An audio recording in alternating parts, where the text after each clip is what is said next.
자리에 앉으셔서 오늘 우리에게 주신 하나님의 말씀 함께 봉독합니다. 사도행전 1장 12절에서 14절 말씀입니다. 사도행전 1장 12절에서 14절까지의 말씀, 신약성경 187페이지입니다. 사도행전 1장 12절에서 14절, 신약성경 187페이지입니다. 우리 3절 말씀인데요, 우리 함께 한 목소리로 합독하도록 하겠습니다. 제자들이 감람원이라 하는 산으로부터 예루살렘에 돌아오니 이 산은 예루살렘에서 가까워 안식일에 가기 알맞은 길이라. 들어가 그들이 유하는 다락방으로 올라가니 베드로, 요한, 야고보, 안드레와 빌립, 도마와 바돌로메, 마테와 및 알페오의 아들 야고보, 셀로딘 시몬, 야고보의 아들 유다가 다 거기 있어 여자들과 예수의 어머니 마리아와 예수의 아우들과 더불어 마음을 같이하여 오로지 기도에 힘쓰더라. 아멘. 이 시간 하이엘의 찬양단의 찬양이 있겠습니다.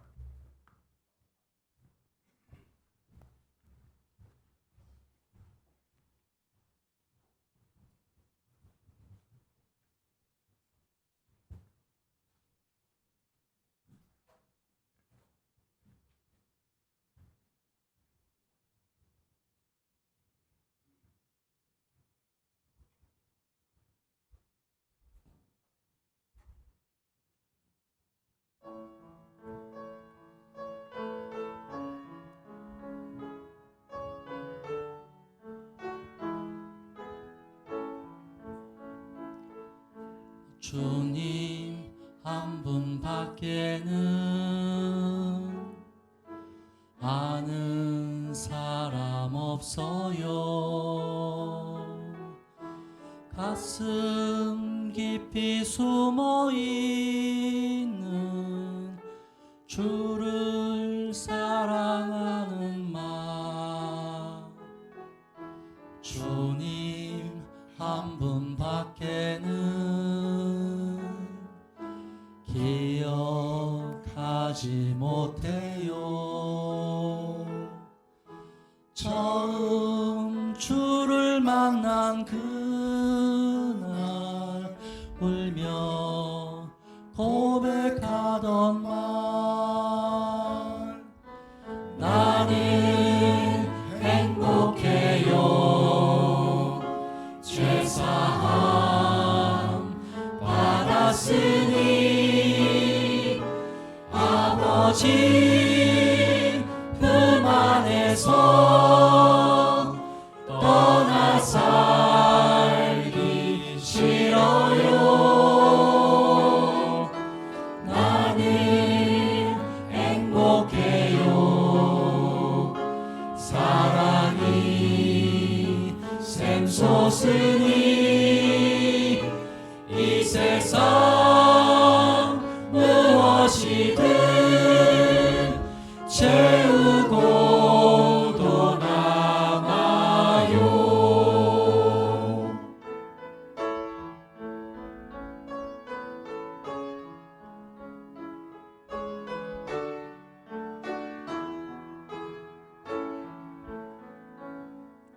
주님 한 분밖에는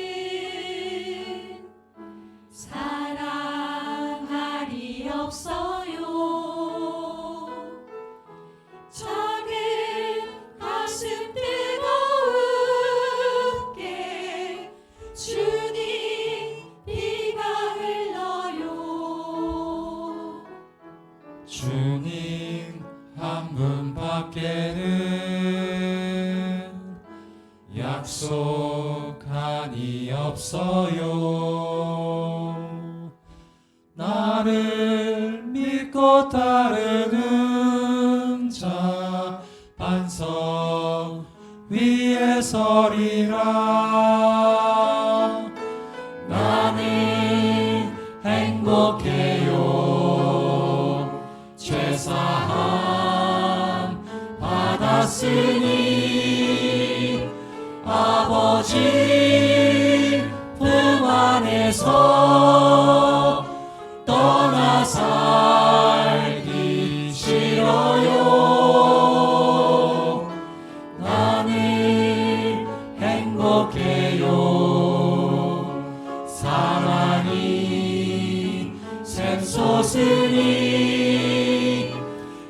세상 무엇이든 채우고 떠나가요.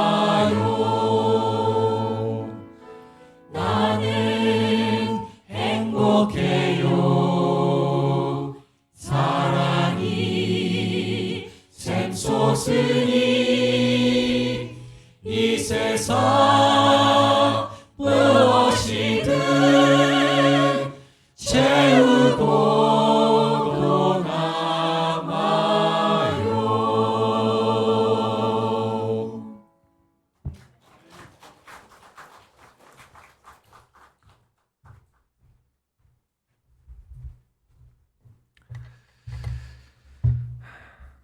주님 한 분이시면 충분하십니까? 주님 한 분만으로 행복하십니까? 그러한 삶을 살아야 될 줄 믿습니다. 이제 더위가 많이 꺾여가고 있는 것 같아요. 그죠? 아직도 덥습니다. 아직도 덥지만 그래도 엄청난 더위는 좀 지나간 것 같고요. 또 올 여름이 우리의 생애 남은 여름 중에 가장 시원한 여름이라고 하는 그러한 암울한 이야기들이 들리고 있는데, 어찌되었든 오늘 이 찬양의 가사처럼 어떤 상황에서도 주님만으로 행복한 삶을 살아가는 우리 모든 성도님들 되시기 바랍니다. 사도행전이 시작되고 나서 또 오순절 성령 강림을 준비하는 4가지 사건들이 있다고 말씀을 드렸습니다. 우리는 먼저 그 2가지 사건을 살펴보았고, 오늘은 3번째 사건입니다. 앞선 2가지 사건을 잠깐 한 번 더 정리해 보면은요, 첫 번째 사건은 예수님께서 승천하시기 전에 우리 제자들에게 사명을 주시는 일이었죠. 자, 성령님이 임하시고 나면, 그러니까 오순절 성령 강림의 사건이 있고 나면 너희들이 땅 끝까지 하나님의 증인이 되어야 한다라고 하는 그러한 사명을 주셨습니다. 증인으로서 하나님의 나라를 전파하고 또한 하나님의 나라를 확장시켜 가야 하는 역할들을 감당해야 한다라고 하는 것이죠. 하나님의 나라는 이 세상의 나라와 같지 않습니다. 하나님의 나라는 영적인 나라이고요. 그리고 그 나라는 전 세계 모든 사람들이 구성이 될 수 있는 자격을 갖추고 있고, 그 나라는 하나님의 때에 하나님의 사람들을 통해서 세워져 갈 것입니다. 그렇기 때문에 우리가 어느 나라에 가서도 이 하나님의 나라를 세울 수가 있는 거예요. 만약에 이 하나님의 나라가 영적인 나라가 아니고 그냥 영토적이고 정치적인 나라라고 한다면 반드시 정복해야만, 그죠? 그 나라를 정복해야만 하나님의 나라를 세울 수 있지만, 하나님의 나라는 영적인 나라이기 때문에 어느 곳에 있든지 어느 나라이든지 어느 민족이든지 하나님의 나라를 전해주고 그곳에 하나님의 나라를 세워갈 수 있습니다. 그것이 바로 제자들에게 주신 사명이었고, 그리고 지금 오늘날 우리들에게 주시는 사명인 것이죠.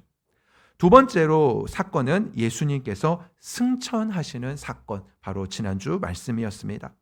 하나님이신 예수님께서 이 땅에 인간의 몸으로 오셔서 3년간의 공생의 기간을 거쳐서 십자가에서 죽으시고 부활하셨고 승천하셨습니다. 이 승천 사건은 실제로 일어난 일입니다. 실제로 일어난 일이에요. 그래서 제자들이 직접 보고 직접 경험했습니다. 한 사람이 아니죠. 따로따로 경험한 것도 아닙니다. 같은 자리에서 함께 예수님의 승천을 지켜보았습니다. 때문에 예수님의 승천은 부인할 수 없는 역사적 사실이고, 비록 우리의 이성으로는 이해하기 힘들지만 믿음으로 받아들여야 하는 진리다라고 하는 것이죠. 또한 예수님의 승천은 그것이 끝이 아니라고 하는 특징을 가지고 있습니다. 우리가 이제 보통 하는 이야기 중에서도 끝은 또 다른 시작이다 이런 말을 하죠.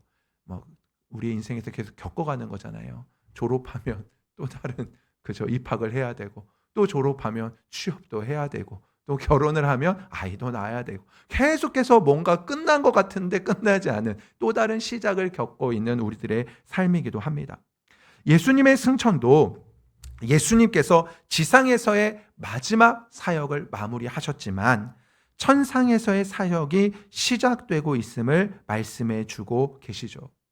그리고 예수님의 승천이 끝이 아니라 아직 이루어지지 않은, 그리고 예수님께서 승천하시면서 약속하신 예수님의 재림의 때를 지금도 예수님은 준비하고 계십니다. 그래서 예수님께서는 승천하실 때는 제자들만 보았습니다. 그렇죠? 그렇지만 예수님이 다시 재림하실 때의 약속은 모두가 각자 있는 자리에서 동시에 그 일을 경험하게 될 것이다. 우리가 믿고 있던 그 믿음이 현실이 되는 그 순간이 오게 될 것이다 라고 말씀하셨습니다. 그래서 지난주에 말씀드렸죠. 속지 않아야 됩니다. 예수님의 재림은 아직 이루어지지 않은 일이기 때문에 특히나 이단들이 많이 다루고 있거든요. 언제 예수님이 재림하신다, 어디에 예수님이 재림하신다, 야 예수님이 재림하셨대 라고 하는 그런 말들에 속지 말아야 됩니다. 성경은 분명하게 우리에게 말씀하고 있는 것이 예수님이 재림하시는 그 순간에 모든 사람들이 각자의 자리에서 예수님의 재림을 볼 것이고 경험하게 될 것이다 말씀하고 계시기 때문에 그렇죠. 때문에 예수님의 승천을 대하는 우리의 태도는 예수님의 재림을 믿는 것으로 연결이 됩니다. 그리고 오늘 세 번째 사건, 그 내용은 바로 기도입니다. 오순절 성령 강림을 기다리면서 예수님의 제자들은 기도했습니다. 그리고 본문은 이 제자들의 기도를 통해서 지금 우리가 어떤 모습으로 기도해야 하는가, 성경에는 여러 가지 기도의 본이 되는 장면들이 있죠. 예수님의 기도의 모습도 있고요, 또한 다니엘의 기도도 있고요. 우리가 본받아야 할 여러 가지 기도의 모습들이 있습니다. 그 중에 하나, 오늘 바로 성령 강림의 사건을 기다리면서 제자들이 어떠한 기도를 올려드렸는가, 오늘의 본문도 우리에게 기도의 본을 보여주는 그러한 말씀입니다. 오늘 말씀을 두 부분으로 함께 살펴보려고 합니다. 먼저 첫 번째는 이 제자들의 기도가 끈기 있는 기도였다라고 하는 점입니다. 제자들은 예수님의 승천을 직접 보고 경험한 다음에 이 감람산에서 내려와서 예루살렘으로 가게 됩니다. 그러니까 감람산이 예수님의 승천을 경험한 장소인 것이죠. 그래서 지금도 이제 성지순례에 가면은 이 감람산에 가게 되면 예수님 승천 기념 교회가 있다고 합니다. 그래서 예수님 승천 기념 교회니까 천장이 원래 이제 팔각형 모양으로 되어 있고 천장이 뚫려 있는 교회라고 해요. 승천하신 걸 기념하는 거니까. 그런데 지금 가면 지붕이 막혀 있다고 합니다. 지붕이 이렇게 둥그렇게 막혀 있는데 둥그런 거의 상징은 이제 이슬람이죠. 그 지역이 이슬람 지역이 되면서 이슬람이 그 예수님 승천 기념교회도 자신들의 성전으로 삼으면서 이제 동그랗게 막아놔서 조금은 이제 괴이한 이상한 그런 모습이 되어 있다고 하는데요. 어찌되었든 처음 예수님의 승천을 기념하면서 세운 교회의 모습은 천장이 뚫려 있는 그러한 교회의 모습이었다고 합니다. 어찌되었든 감람산에서 내려온 제자들이 이제 예루살렘으로 돌아옵니다. 돌아와서 그들이 머물고 있던 다락방으로 갔다, 그렇게 말씀하고 있죠. 이것은 예수님께서 성령이 오실 때까지 예루살렘을 떠나지 말라라고 말씀하신 것을 지키기 위함이었습니다. 그런데 사실 예수님께서는 살아생전에도요, 제자들에게 예루살렘을 떠나지 말라라고 말씀을 하셨어요. 그런데 예수님께서 십자가에서 죽으셨을 때는 제자들이 모두 다 뿔뿔이 흩어졌습니다. 각기 자신들의 생활로 뿔뿔이 흩어졌었어요. 그런데 예수님의 승천 사건을 경험한 제자들은, 부활하신 예수님을 만나고 예수님의 승천 사건까지 경험한 제자들은 그 예수님의 말씀에 따라서 예루살렘에 머물게 됩니다. 그래서 자신들이 머물고 있던 다락방에서 같이 있게 되죠. 사도행전 1장 4절부터 5절까지 말씀을 제가 다시 봉독해 드립니다. 사도와 함께 모이사 그들에게 분부하여 이르시되 예루살렘을 떠나지 말고 내게서 들은 바 아버지께서 약속하신 것을 기다리라. 요한은 물로 세례를 베풀었으나 너희는 몇 날이 못되어 성령으로 세례를 받으리라 하셨느니라. 결론적으로 얘기하자면 예수님의 이 약속대로 오순절에 성령 강림 사건이 일어나게 되죠. 오순절은 예수님께서 부활하신 날로부터 50일째 되는 날입니다. 그런데 중간에 40여일을 예수님께서 부활하시고 제자들과 함께 있었습니다. 남은 시간이 며칠일까요? 네, 10여일 정도 됩니다. 너무 어려운 질문인가요? 50일 중에 40여 일을 빼면 10여 일이 남죠. 그러니까 제자들이 사실 모여서 다락방에 모여서 열심히 기도한 시간은 10여 일이라는 시간이라고 하는 것을 알 수 있습니다. 그런데 제자들이 처음부터 10일 동안 기도하면 된다. 오순절에 예수님이 약속하신 성령님이 오신다라고 하는 사실을 알고 있지는 않았습니다. 예수님께서 오순절에 너희에게 성령님이 임하실 거야 라고 말씀하신 것이 아니라 몇 날이 못 돼요 라고 말씀하셨어요. 그러니까 제자들은 오순절에 성령님이 오실 줄 모르고 계속해서 기도하고 있었던 것입니다. 열심으로 기도하다가 10여일이 지난 다음 오순절날 성령 강림을 경험하게 된 것이죠. 그리고 이것은 원어의 의미에서도 그 의미를 살펴볼 수가 있는데요. 14절에 기록된 마음을 같이하여 힘쓰다, 마음을 같이하여 힘쓰다라고 이렇게 번역이 된 이 헬라어 원래 동사는요, 모든 활동에서 부지런하게 하다, 그러니까 끈질기게 하다, 이런 의미를 담고 있습니다. 대충 기도한 거 아니에요. 예수님께서 언제 온다고 했으니까 그냥 가만히 예수님이 약속하셨으니까 주시겠지, 이렇게 있었던 게 아니라요, 부지런하게 끈기 있게 예수님이 약속하신 그 성령님을 기다리면서 기도하고 있었다라고 하는 것이죠. 예수님의 승천을 경험한 사람들은 예수님께서 승천하시기 전에 주신 이 약속의 말씀을 붙들고 끈질기게 기도하다가, 부지런하게 기도하다가 성령님을 만나게 된 것입니다. 포기하지 않은 끈질긴 기도가, 나태하지 않은 부지런한 기도가 성령 강림의 사건을 경험하게 한 것이죠. 그런데 우리가 여기서 착각을 하면 안 됩니다. 그러면 끈질기게 기도하면, 부지런하게 기도하면 성령님을 경험할 수 있다, 아니면 하나님의 응답을 받는다라고 하는 그러한 착각을 해서는 안 된다라고 하는 것이죠. 그리고 또한 이들이 성령 충만할 수 있었던 것은 그만큼 부지런히 끈질기게 기도했기 때문이다라고 말할 수도 없습니다. 잘못 오해하면 그렇게 할 수 있어요. 왜 이분들이, 이 제자들이 성령 충만을 경험했냐, 오순절 성령 사건을 경험했냐, 기도했기 때문이다 라고 말할 수 있는데 그렇지 않다라고 하는 것이죠. 물론 이들의 이러한 태도가, 이러한 기도가 성령 강림의 사건을 경험할 수 있도록 하는 역할을 한 것은 맞습니다. 그러나 주가 아니라는 거예요. 메인이 아니라고 하는 겁니다. 이것은 예수님의 약속이 성취된 거예요. 그러니까 예수님께서 약속하셨기 때문에 제자들은 오순절날 성령 강림을 경험한 것입니다. 그렇다면 이게 무슨 차이가 있을까요? 예수님의 약속이 있어요. 하나님의 말씀이 있습니다. 그러면 우리의 기도가 있어요. 끈질긴 기도가 있어요. 이건 어떠한 차이가 있을까요? 그냥 쉽게 생각해 보면 이런 겁니다. 예를 들어서 우리가 1등을 했어요. 아니면 무슨 문제를 맞췄습니다. 그래서 상품을 받았어요. 그러면 왜 상품을 받은 겁니까? 1등을 했으니까. 그렇죠? 내가 정답을 맞췄으니까. 거기에 무엇이 들어가면 내 공로가 들어갑니다. 그런데 아무것도 하지 않았어요. 가만히 있었어요. 그런데 누가 선물을 줍니다. 그럼 나는 선물을 왜 받는 겁니까? 주셨으니까 받는 거예요. 그러면 그 선물을 받을 수 있는 방법은 뭔가요? 받기만 하면 돼요.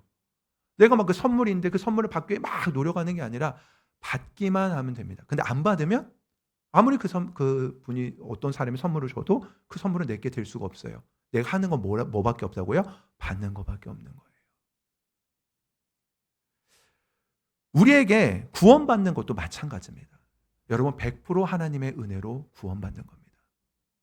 우리의 공로나 우리의 어떠한 것들이 구원을 이루는 것이 아니에요.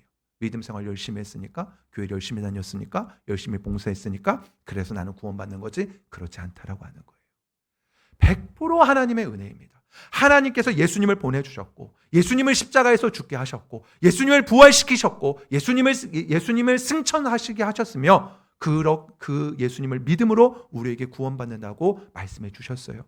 우리가 하는 건 뭐예요? 믿는 거예요. 받는 겁니다. 100% 하나님이 다 준비해 주셨는데, 믿음이라고 하는 통로, 그 믿음이라고 하는 예수님의 하나님의 약속을 받는 것, 그것으로만 우리가 구원받는다라고 하는 거예요. 그래서 우리가 구원받는 것에 그 어떠한 우리의 공로도 있지 않습니다. 착각해서는 안 됩니다. 같은 원리로 예수님의 약속이 있어요. 하나님의 말씀이 있습니다. 그러면 그 약속이 어떻게 나의 것이 되느냐? 하나님의 약속의 말씀이 어떻게 내 삶에 이루어질 수 있느냐? 그것은 그 약속을 기다리면서 부지런하게 끈기 있게 기도하는 것입니다. 그런데 그 기다림이, 그 믿음이, 그 기도가 공로가 되지 않는다라고 하는 거죠. 그런데 우리는 너무나 자주, 그리고 너무나도 쉽게 우리가 기도했기 때문에 하나님의 말씀이 이루어졌다라고 하는 우리의 공로를 앞세울 때가 있다는 거예요. 기도를 안 해서 못 받을 수 있습니다. 기도를 해서 받을 수 있습니다. 근데 그건 뭐라고요? 받는 거 하나라고요. 통로라고요. 공로가 아니다라고 하는 것입니다. 그런데 우리는 우리가 무엇을 했기 때문에, 왜? 믿었기 때문에, 내가 기도했잖아요. 부지런히 기도했잖아요.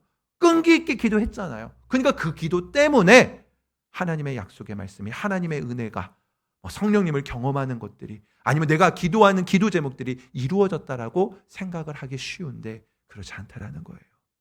여러분, 다 하나님의 은혜입니다. 우리가 아무리 기도해도 하나님이 약속하지 않으셨으면, 하나님이 주지 않으시면 우리가 어떻게 받겠습니까? 단지 우리의 기도는 하나님의 은혜를, 하나님의 약속을 받는 통로에 불과하다. 그러나 그 통로가 되기 위해서 우리는 부지런히 끈기 있게 기도해야 된다라고 하는 것입니다. 그래서 우리가 기도하면서 알아야 될 것이 바로 하나님의 약속, 하나님의 원하심이에요. 여러분, 하나님이 원하시지도 않는데 막 우리가 열심히 기도한다고 하나님이 들어주시겠습니까? 그건요, 끈기 있는 기도가 아니라요, 오기의 기도입니다. 오기의 기도. 하나님이 원하시지도 않고 하나님이 거절하셨는데 그럼에도 불구하고 내가 구하면 주실 거야 라고 기도하는 거, 그건 끈기입니까? 오기죠, 오기. 하나님이 이기나 내가 이기나 한번 해보자, 이러한 겁니다. 여러분, 우리는 오기의 기도를 하면 안 되고요, 끈기 있는 기도를 해야 되는데, 끈기의 전제는 하나님의 약속, 하나님의 원하심, 하나님의 말씀이라는 거예요. 그걸 기다리면서 그 약속이 임할 때까지, 그 하나님의 은혜가 임할 때까지, 그 하나님의 역사가 이루어질 때까지 기다리면서 끝까지 기도하는 것, 그 기도가 바로 우리들에게 필요한 것이죠. 그래서 하나님이 준비한 은혜가 있는데 믿음이 부족해서, 인내심이 부족해서, 어렵고 힘들다는 이유로 내가 먼저 포기하면 안 되는 것입니다. 10일이라는 시간이 짧다면 짧지만 또 길다면 긴 시간입니다. 그리고 10일 후에라고 정해줬으면 목표가 생겨요. 정확한 목표가 생깁니다. 그런데 언제일지 몰라요. 예수님의 말씀은 몇 날이 못 되어예요. 급박한 약속이긴 합니다. 긴급한 약속이긴 해요. 하지만 언제인지는 모릅니다. 그런데 하루가 지나고, 이틀이 지나고, 5일이 지나고, 일주일도 지났는데 약속하신 성령님은 오시지 않고, 오실 것 같은 느낌이나 그런 비슷한 현상들이 일어나는 것 같지도 않고, 아무런 변화가 없는 상황에서 10일 동안 믿음으로 끈기 있게 기도하는 일은, 그것도 다락방에 모여서 기도하는 일은 결코 쉬운 일이 아니다라고 하는 것이죠. 그럼에도 그 약속을 믿고 부지런하게 끈기 있게 기도한 제자들은 예수님의 약속대로 성령 강림의 사건을 경험하게 되는 것입니다. 두 번째로 그들의 기도는 연합의 기도였습니다. 연합의 기도. 본문에서는 예수님의 말씀을 믿고서 이 모여서 기도하는 사람들의 그 이름이 기록이 되어 있습니다. 이름이 기록되어 있는데 그들은 가룟 유다를 제외한 예수님의 11 제자들이었어요.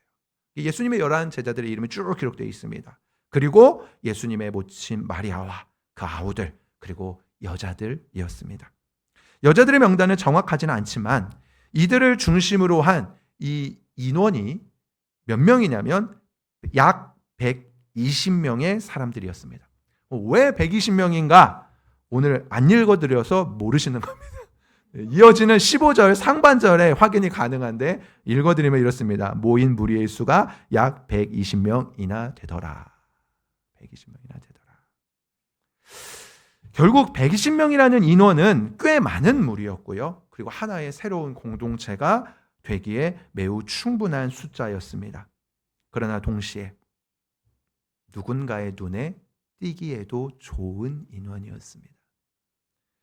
여러분 120명이 한 집에 그 다락방에 모여서 기도하고 있어요. 얼마나 집이 크다는 겁니까? 그죠? 근데 아무리 집이 커도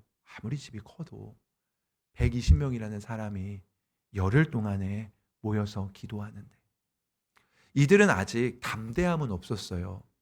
그러니까 예수님의 그 약속을 믿고 모여는 있지만 표현을 드리자면 숨어 있는 거예요. 예수님이 십자가에 달려 죽으셨잖아요. 그러면서 그 일당들, 특히나 가장 가까운 제자들을 바리새인들이 가만히 놔두겠습니까? 그러니까 뿔뿔이 흩어졌었단 말이죠. 부활하신 예수님을 만났을 때도 항상 그들이 모일 때는 문을 잠그고 모였었단 말이죠. 아직도 그래요. 예수님의 그 성령님을 주시겠다고 하는, 보내주시겠다고 하는 그 약속을 믿고 모여있기는 하지만 두려움이 있기 때문에 그 다락방에 모여 있는 거예요. 숨어 있는 겁니다. 그런데 120명이나 되는 사람들이 모여 있어요. 함께 생활하기도 불편하고 누군가 잘못하기라도 하면 다른 사람들의 눈에 띄기에도 좋은 시기입니다. 더구나 오순절은 원래 유대인들이 지키던 절기였죠. 성전으로 모이는 시기입니다. 디아스포라 유대인들, 그러니까 뿔뿔이 흩어져 있던 유대인들이 성전으로 모이는 시기예요. 그런데 예루살렘 그 안에서 한 집에 120명이나 모여있는 그 상황이 이 제자들의 모여있는 사람들의 마음에 얼마나 큰 두려움이 있었겠는가 하는 것이죠. 그럼에도 이들은요, 사람이 많다고 해서 흩어지지 않았고, 야 이제 좀 흩어져서 이따 만나자. 야 너네들은 조금 저쪽 집에 좀 가 있어라. 이렇게 하지 않았습니다. 함께 모여서 기도했습니다. 그리고 사람이 많다고 해서요, 기도를 게을리 하지도 않았습니다.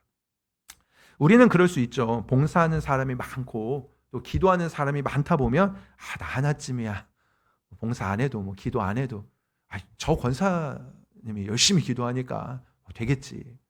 우리 교회는 잘 되겠지. 저 권사님이 저렇게 열심히 기도하는데 라고 생각할 수 있죠. 그러나 그것은 하나님의 일에서 결코 좋은 모습이 아닙니다.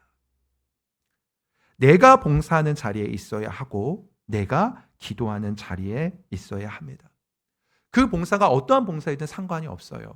눈에 띄는 봉사이든 남들이 다 알아주는 봉사이든 큰 일이든 작은 일이든 상관이 없습니다. 하지만 하나님을 위하는 일, 교회를 위하는 일, 복음을 위하는 일에 내가 어떠한 봉사를 하고 있는가? 내가 내 시간과 내 삶과 내 물질과 내 노력과 이런 것들을 얼만큼 헌신하며 봉사하고 있는가? 이것은 매우 중요합니다. 왜냐하면 나를 통해 일하시는 하나님을 경험하고 하나님의 역사에 조금이라도 동참하는 그 경험을 하기 위해서는 그 일들이 필요하다라고 하는 거예요. 여러분, 하나님의 일을 하는 일은요, 하나님을 경험하는 일입니다. 하나님의 일을 하면서도 내 힘으로, 내 자랑으로 하려고 하면 안 돼요. 하나님의 일에 서 있다는 것은, 그 사명을 감당하는 것은 하나님께서 나를 통해 어떻게 일하시는가, 그것을 보는 것이고 그것을 경험하는 것입니다. 그래서 하나님을 위한 일들이 필요한 거고요. 그 일들에 서 있는 것이 복된 일이 되는 거예요. 내가 하려고 하면 안 되고 하나님께서 하셔야 되고, 그리고 그 하나님을 경험하기 위해서 우리는 봉사의 자리에 서 있어야 된다라고 하는 것이죠. 기도의 자리도 마찬가지입니다. 내가 기도하는 자리에 있어야 되는데 대충 기도하는 것이 아니라 열심으로 기도해야 합니다.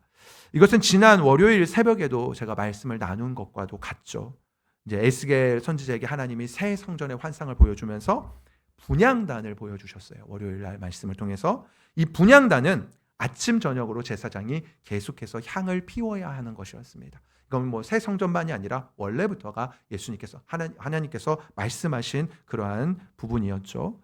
그래서 이 분향단을 계속해서 그 향을 하나님 앞에 올려드려야 했습니다. 아침 저녁으로 매일매일. 그것이 바로 지금의 우리들에게 기도의 의미라고 했죠. 하나님 앞에 올려드리는 향기로운 향, 하나님과 교제하는 자리가 바로 기도의 자리입니다. 그래서 저 권사님이 기도하는 건 저 권사님이 하나님 앞에 올려드리는 향이고 하나님과 교제하는 겁니다. 나하고는 상관이 없는 거예요. 나를 위해 기도해 주는 분들이 많을 수도 있어요. 중보기도의 힘은 어마어마합니다. 그런데 내가 기도하지 않으면 내가 하나님 앞에 올려드리는 향은 없는 거고요. 내가 하나님과 교제하는 자리는 없는 거예요. 다른 사람들과는 상관이 없는 거라는 거죠. 저분들도 열심히 기도하면서 하나님과 교제해야 되지만 나도 하나님과 교제하는 시간, 하나님과 기도하는 자리를 만들어야 됩니다. 그래서 이제 새벽에도 말씀드렸지만 시간을 정해서 장소를 정해서 기도하는 것도 필요합니다. 그러나 그렇지 못하다고 해서, 왜냐하면 바쁘다 보면 그런 기도의 시간들을 만들기가 어렵고 또 지키기가 어려울 때가 있잖아요. 그렇지만 화살기도라는 게 있다고 말씀드렸어요. 긴급할 때 걸어가는 중간에도, 차를 운전하는 중간에도 막 하나님 앞에 기도하는 거. 근데 긴급할 때만이 아니라 평소에도 화살기도를 올려드릴 수 있다는 거죠. 걸어가면서도, 생활하면서도, 밥을 먹으면서도, 어느 순간에든지 내가 어디에 있든지 하나님과 교제하는 자리가 되게 하는 것, 하나님께서 임재하는 자리가 되게 하는 것, 그 기도의 습관을 기르는 것들이 우리들에게 필요합니다. 약 120명의 사람들은 예수님께서 약속하신 성령님을 기다리면서 발견될까 두려웠고, 그리고 생활하기에도 불편했지만 그런 것들을 신경 쓰기보다 전혀 기도에 힘썼다. 오늘 말씀은 그렇게 말씀하고 계십니다. 물론 혼자 기도하는 시간도 필요합니다. 혼자서도 기도해야 됩니다. 그러나 함께 기도하는 시간도 필요합니다. 두세 명이 함께 모여서 기도하는 것, 가정 안에서 기도하는 것, 기도의 동역자들끼리 함께 기도하는 것, 함께 기도하는 시간, 함께 예배하는 시간, 함께 하나님의 사랑 안에서 교제하는 시간들이 필요하죠. 모여서 기도할 수도 있고요. 또한 하나의 기도 제목을 가지고 같이 그 있는 자리에서 기도할 수도 있습니다. 누군가를 위해서, 어떠한 기도 제목을 위해서 한 마음으로 기도하는 것, 그것이 바로 우리 교회 공동체에 필요하는 것입니다. 신앙생활은요, 혼자 하는 것 아니고요, 공동체 안에서 해야 합니다. 성경은요, 혼자서 신앙생활하라고 말씀한 적이 없어요.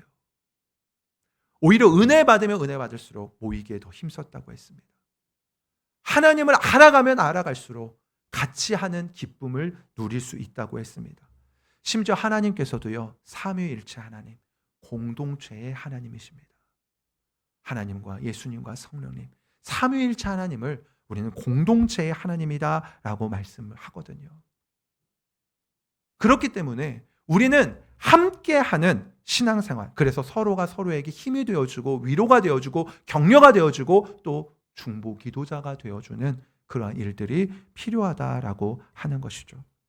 물론 무조건 모이기만 하면 다 좋다, 이것은 아닙니다. 여러분, 모여서 안 좋은 것도 있어요. 그렇죠? 모여서 어떠한 말을 하는가, 그렇죠? 어떠한 이야기들을 나누는가, 어떠한 목적을 가지고 모였는가, 하나님 안에서 하나님의 은혜를 나누고 하나님의 말씀을 나누고 서로 위로하고 격려하고 힘이 되는 그러한 모임들, 그러한 모임이 바로 우리 교회가 되어야 되고, 우리 교회 전체 모임뿐만이 아니라 작은 모임들이, 우리 교인들이 모일 때마다 그러한 은혜가 넘쳐 흘러야만 하는 것이죠. 그래서 14절에서도요, 더불어라고 번역된 헬라어 원어가 이 누가가, 이제 사도행전을 쓴 누가가 많이 기록한 단어이기도 한데, 실제로 사도행전 뒤로 가면은요, 일치된 기도, 일치된 결정이라고 할 때 이 단어가 나와요. 그러니까 더불어 기도한다, 모여서 기도한다, 함께 기도한다, 일치되어 기도한다, 일치되어서 결정한다 라고 하는 단어가 바로 이 단어다라고 하는 것이죠. 때문에 우리도 이 본문에서 더불어의 이 단어를 가지고 한 마음, 한 목적으로 우리 가정이, 또한 우리의 교회가, 우리가 만나는 그 사람들이 그렇게 성령님을 기다리고 함께 기도하는 그러한 공동체들이 되어야 할 것입니다. 사랑하는 성도 여러분, 우리들의 기도가 이러한 기도가 되어야 합니다. 기도할 때 내 공의가 앞서면 안 됩니다. 내가 기도하니까, 내가 기도해서. 그렇지 않습니다. 기도는 하나님의 은혜를, 하나님의 약속을 받는 통로에 불과합니다. 기도가 응답되었어요. 그러면 100% 하나님의 은혜예요. 그래서 우리는요, 내 공의는 없고 감사만 있어야 됩니다. 감사만 있어야 돼요. 어떤 사람은 그럴 수 있어요. 특별히 기도의 응답이 잘 이루어지는, 기도의 은사를 받은 분들이 있을 수도 있습니다. 그런데요, 은사를 받은 사람들일수록 더 조심해야 돼요. 더 조심해야 돼요. 내가 기도해서가 아니라 그래도 하나님께서 내 기도에 응답해 주신 게 얼마나 감사한지, 남들보다 더 많은 기도에 응답해 주신 게 얼마나 감사한지, 오히려 감사가 더 넘쳐야 할 것입니다. 그래서 우리는 하나님의 약속, 하나님의 말씀을 그냥 기다리는 게 아니라 열심히, 부지런히 끈기 있게 기도하면서 기다리고, 그리고 그 기도를 통해서 하나님의 은혜가, 하나님의 말씀이 이루어지는 삶을 살아야 되고요. 그리고 더불어 우리 교회가 함께, 우리 가정이 함께 서로 연합하는 그러한 기도를 올려드릴 수 있어야 할 것입니다. 그렇게 서로 사랑하면서 또 한 마음, 한 목적을 가지고 하나님 안에서 하나님과 교제하고, 또한 성도들끼리 교제하며 나아갈 수 있는 그런 은혜가 충만하기를 바랍니다. 우리 이 마음 가지고 오늘 집을 나서기 전 이 찬양의 가사를 함께 고백하도록 하겠습니다.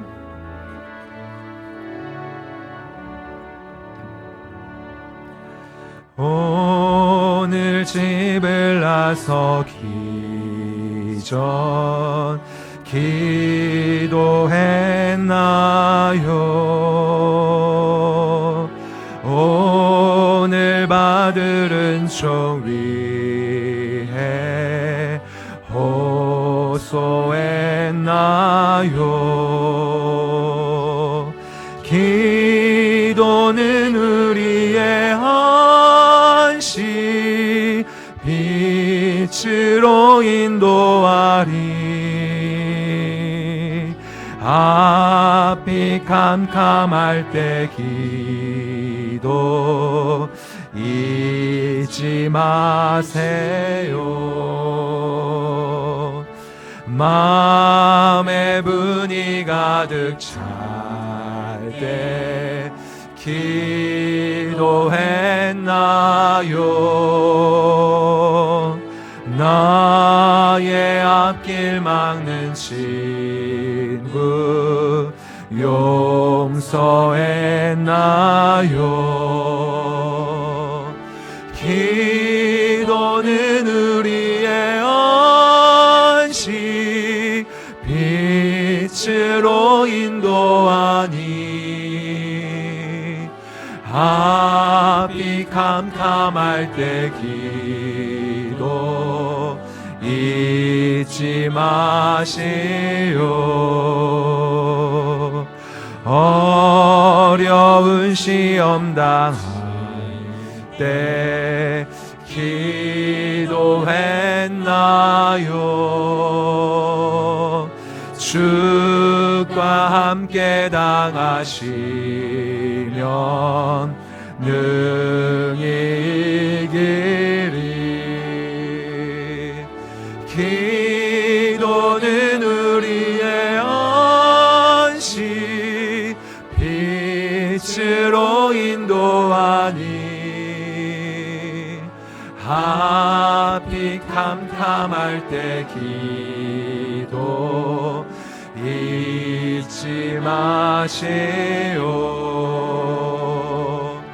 나의 일생 다하도록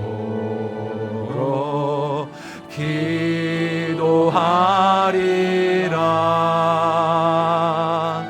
주께 맡긴 나의 생애 영원하리라. 기도는 우리의 안식, 빛으로 인도하니 앞이 캄캄할 때 기도 잊지 마시오. 이 시간 우리 함께 기도하면서 나아갑니다. 먼저 우리가 기도할 것은 그렇습니다. 주님의 약속의 말씀을 기다리는 자세, 하나님의 능력이 임하는 통로, 그것이 기도임에도 불구하고 우리의 삶에서 부지런하게 기도하지 못했고 끈기 있게 기도하지 못했고 그렇게 하나님과 교제하지 못했고 하나님의 원하심을, 하나님이 기뻐하시는 것을 알지도 못하고 또한 그것들을 궁금해하지도 않았던 우리의 모습을 용서하여 주옵소서. 하나님, 기도하는 자가 되게 하여 주옵소서. 하나님의 말씀이, 하나님의 약속이 우리의 삶에 이루어질 것들을 기다리면서 기대하면서 하나님 기도하는 삶을 살아가게 하여 주옵소서. 기도의 영성이 회복되어지고 기도의 영성이 충만하게 임하는 삶을 살아가게 하여 주옵소서. 이 시간 주여 한번 부르시고 기도하도록 하겠습니다. 주여, 사랑의 많으신 하나님 감사합니다. 하나님께서 우리 가운데 함께하여 주시며 또한 아버지 정말 주님 우리 가운데 동행하여 주셔서 아버지 정말 주님 우리에게 아버지 정말 기도할 수 있는 은혜를 허락하여 주시고 아버지 정말 주님의 말씀을 붙들고 기도할 수 있는 은혜, 하나님의 약속을 붙들고 기도할 수 있는 은혜, 하나님과 교제할 수 있는 아버지 정말 그 기도의 은혜를 허락하여 주신 것에 감사드립니다. 하나님 앞에 기도해야 할 것만 하나님 앞에 아버지 정말 주님 물어보고 또 아버지 정말 기다리면서 아버지 정말 기도하며 생활해야 할 것만 아버지 그러지 못하였던 아버지 우리의 모습을 용서하여 주옵소서. 아버지 정말 주님의 기도가 통로가 되어서 하나님의 말씀이, 하나님의 약속이 우리의 삶에 아버지 정말 성취되고 이루어지는 아버지 정말 주님 그 일들이 아버지 이루어질 수 있도록 주님께서 붙들어 주시옵시고 함께하여 주옵소서. 하나님께서 아버지 정말 주님 우리에게 베풀어 주시는 은혜, 아버지 정말 주님 그 사랑의 은혜가, 아버지 그 기도의 은혜가 아버지 정말 우리에게 임하여 들 때 아버지 정말 우리가 기도를 통하여 아버지 정말 주님 그 약속을 붙들고 아버지 나아갈 수 있도록 도와주시옵시고 함께하여 주옵소서. 아버지 정말 주님 기도가 회복되어지길 원합니다. 아버지 정말 주님 기도가 아버지 정말 우리의 삶에서 풍성하게 아버지 임하여지는 아버지 역사되어지는 아버지 그 일들이 이루어지길 원합니다. 바쁜 가운데도 기도하고 아버지 정말 주님 길을 걷다가도 기도하고 아버지 그렇게 하나님과 언제나 기도하면서 교제하면서 나아가는 하나님 앞에 간구하면서 나아가는 그런 우리의 삶이 될 수 있도록 주님께서 붙들어 주시옵시고 함께하여 주옵소서. 이 시간 또 한 가지 기도할 것은 우리의 잘못된 기도들을 하나님 바꾸어 달라고 함께 이 시간 기도하겠습니다. 우리가 하나님 앞에서 기도하면서 우리의 공로를 앞세우진 않았는지, 혹 교만한 마음은 없었는지, 그리고 끈기 있는 기도를 해야 되는데 오기의 기도를 하면서도 우리는 그것들이 바른 기도라고 생각하지는 않았는지, 또한 기도를 게을리하며 살아가면서도 괜찮다고 생각하지는 않았는지 하나님 우리의 잘못된 기도의 습관을 바꾸어 주시고 하나님 안에서 올바른 기도를 온전히 올려드릴 수 있도록, 그래서 하나님이 원하시고 기뻐하시는 기도를 하며 또한 그 기도를 통해서 온전히 하나님을 경험하는 그런 우리들의 삶이 되게 하여 달라고 매일매일의 삶에서 하나님과 동행하는 이 기도가 바로 세워질 수 있도록 이 시간 주여 한번 부르시고 다시 한번 기도하도록 하겠습니다. 주여,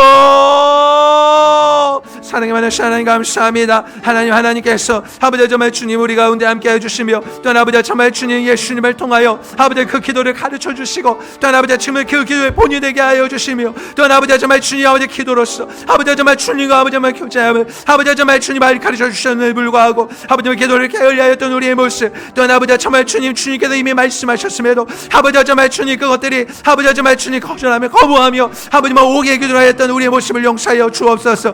아버지 정말 주님 나에게 기도가 되어 아버지 정말 나의 찬양이 기도가 되고 나의 삶이 나의 간구가 기도가 되고 아버지 정말 그 기도가 하나님의 마음과 만나서 하나님의 마음과 합하여서 하나님이 원하시는 대로 하나님이 기뻐하시는 대로 아버지 정말 주님 우리 스스로를 낮추고 또한 아버지 무릎을 꿇고 아버지 정말 주님 앞에 순종하여 나아갈 수 있는 우리의 삶이 되게 하여 주옵소서. 말씀 앞에 순종하게 하시고 임하시는 하나님의 영합 성령님 앞에 순종하게 하시고 그렇게 아버지 정말 순종하며 올려드릴 수 있는 그런 우리의 기도가 될 수 있도록 주님께서 붙들어 주시옵시고 함께하여 주옵소서. 주님께서 붙들어 주시고 함께하여 주시기를 간구합니다.